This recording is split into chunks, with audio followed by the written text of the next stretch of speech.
Bienvenidos al módulo 1 de la información al conocimiento del Plan 22. En este video abordaremos el proceso lector y las formas idóneas para comprender los textos. El proceso lector. La tarea de leer para aprender no se completa con saber que lees textos y que existen diferentes tipos de estos.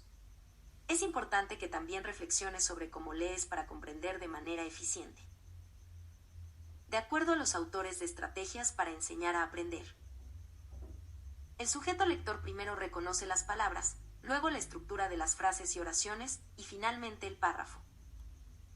Ahora abordaremos características de los lectores, expertos y novatos.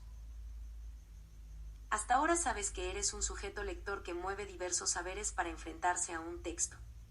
Sin embargo, los teóricos de la lectura explican que el proceso de leer es particular y se puede llevar a cabo desarrollando diferentes acciones o estrategias.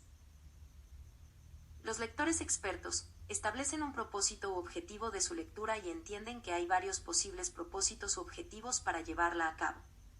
Pueden predecir qué material les será difícil de recordar y realizar diferentes estrategias que les ayuden a darle significado a lo que leen. Elaboran listas, parafrasean y enlazan lo leído con sus conocimientos previos. Ahora los lectores novatos. Son aquellos que leen la información sin utilizarla o saber el objetivo de su lectura.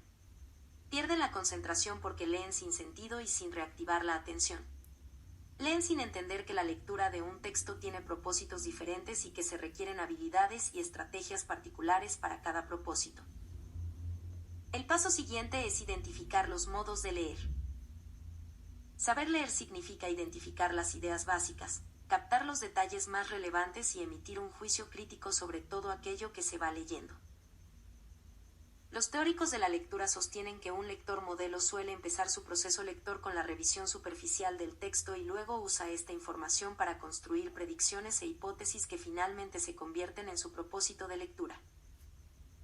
También explican que en diferentes momentos del proceso, resume y compara la nueva información con sus conocimientos previos y que con base en ello formula preguntas que lo llevarán a lecturas posteriores. Este proceso describe las etapas de lectura que el sujeto lector realiza. Lectura superficial o prelectura. Esta etapa o modo de lectura se efectúa, por ejemplo, cuando se leen los titulares de los periódicos para enterarse de manera rápida de los últimos acontecimientos o al observar los títulos, subtítulos y elementos gráficos presentes en un artículo de divulgación. Lectura es la que también se emplea en la búsqueda de datos concretos. Ahora la segunda etapa, lectura global, ocurre cuando se consulta lo impreciso o lo desconocido en el texto para darle sentido. Se trabaja sobre el vocabulario y la precisión de la información. El sujeto lector se auxilia con libros de consulta tales como diccionarios y enciclopedias, y con buscadores de Internet para encontrar datos que aclaren sus dudas y pueda comprender o interpretar. Por último, la etapa de lectura comprensiva. Se lleva a cabo para formarse un concepto valorativo de un texto. La lectura debe hacerse con profundidad y lo más detalladamente posible. Se estudia con la macroestructura del texto y en dos niveles, global y de comprensión. Con estas herramientas podremos identificar el proceso lector y pasar de ser lectores novatos a lectores expertos y continuar con el proceso del conocimiento. Gracias por leer el material. Recuerda dar lectura a tu libro.